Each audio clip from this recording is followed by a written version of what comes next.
Life is full of successes and failures. અને failure ના આવે ને તો પ્રાર્થના કરવી કે એક બે ઝાટકા આવે. કેમ ખબર છે? સક્સેસમાંથી 10 વસ્તુ શીખવા મળે અને ફેલિયરમાંથી 100. This is the spirit of success. પ્રમુખ સ્વામી મહારાજે આ કહ્યું. આપણને સ્ટ્રેસ આમાંથી જ આવે છે. મેં આ કામ કર્યું, બુદ્ધિ, શક્તિ, આવડત, પૈસા બધું લગાડ્યું, સક્સેસ કેમ ના મળ્યો? મુખ્ય સ્ટ્રેસ ત્યાંથી જ આવે છે ને. સક્સેસ એટલે મળ્યો નહીં કે ભગવાને નક્કી કર્યું કે આ પ્રોજેક્ટ તને નથી આપવો, ભલે તે કામ કર્યું, તારા નસીબમાં નથી, અને બરોબર બાજુવાળાને જ આપવો છે. તમે બધા હસ્યા કેમ? એ મને કહો. બરોબર જે બાજુમાં કોમ્પિટિટર છે ને એને આપવો છે.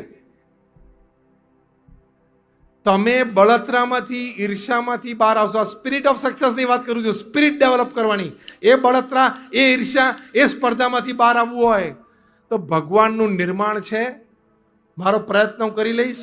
ઈચ્છા હશે તો આપશે, ના ઈચ્છા હોય તો ના આપે, અને કદાચ ના આપે તો પણ બીજા દિવસે સવારે 8 વાગે મારે મારી મહેનત